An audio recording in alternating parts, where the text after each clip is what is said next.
ഏറ്റവും മുടയുള്ള മന്ത്രിയായിട്ട് തിരുവനന്തപുരം കാണുന്ന തിരുവനന്തപുരംകാർക്ക് കൂടി ഒരു അഹങ്കാരമായിട്ടുള്ള മന്ത്രിയാണ്. എന്നാൽ അതേസമയം കുട്ടികൾക്ക് മന്ത്രി അപ്പൂപ്പനാണ്. ഒരു വിദ്യാർത്ഥി രംഗത്ത് പ്രവർത്തിച്ചുകൊണ്ടിരുന്ന ഒരു വ്യക്തി എന്നുള്ള നിലയിൽ അത് ഞാൻ SFIയുടെ ജില്ലാ സെക്രട്ടറി പ്രസിഡന്റ്, സംസ്ഥാന സെക്രട്ടറി, സംസ്ഥാന പ്രസിഡന്റ്, SFI യൂണിറ്റ് സെക്രട്ടറി വരെ ആയി പ്രവർത്തിച്ചിട്ടുണ്ട്.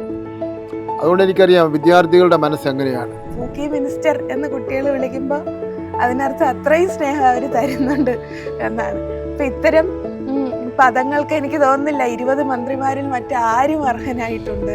നമ്മുടെ മനസ്സ് കുട്ടികളുടെ മനസ്സിനോടൊപ്പം സഞ്ചരിക്കണം. എന്നാൽ മാത്രമേ കുട്ടികളുടെ പ്രശ്നങ്ങൾക്ക് പരിഹാരം കാണുന്നതിന് വേണ്ടി കഴിയൂ.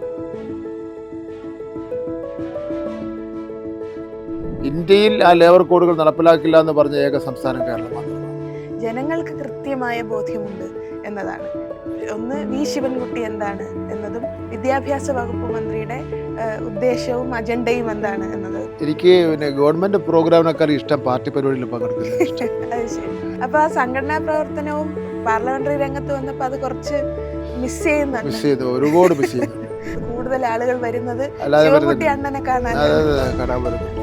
2016 ശേഷമുള്ള 10 വർഷത്തെ പോലുള്ള ഈ സുവർണ കാലഘട്ടത്തിലേക്ക് വീണ്ടും പോകണമെന്നുണ്ടെങ്കിൽ നിങ്ങൾ ഇടതുപക്ഷ ജനാധിപത്യ മുന്നണിക്ക് വോട്ട് ചെയ്യണം, ജയിപ്പിക്കണമെന്നാണ് അഭ്യർത്ഥിക്കുന്നത്. ഞാൻ അദ്ദേഹത്തിനെ ഞാൻ വെല്ലുവിളിച്ചു. നിയമമണ്ഡലത്തിൽ 23ഓളം സ്കൂളുണ്ട്. അത് എല്ലാം സ്മാർട്ട് ആക്കിയോ കേരളത്തിലെ പോലെ? നഗരസഭയുടെ മേയറായിരുന്ന ഒരാൾ ഇത്തരം ശുചീകരണ പ്രവർത്തനങ്ങളിൽ ഗ്രീൻ സിറ്റി, ക്ലീൻ സിറ്റി ഒക്കെ കൊണ്ടുവന്ന ഒരാൾ എന്ന നിലയിൽ എന്താണ് നഗരസഭയ്ക്ക് സംഭവിച്ചതെന്ന്? അപ്പൊ മിനിസ്റ്റർ എനിക്കൊരു പൂക്കി ഹാർട്ട് തരണം. ഇങ്ങനെ. Thank you minister.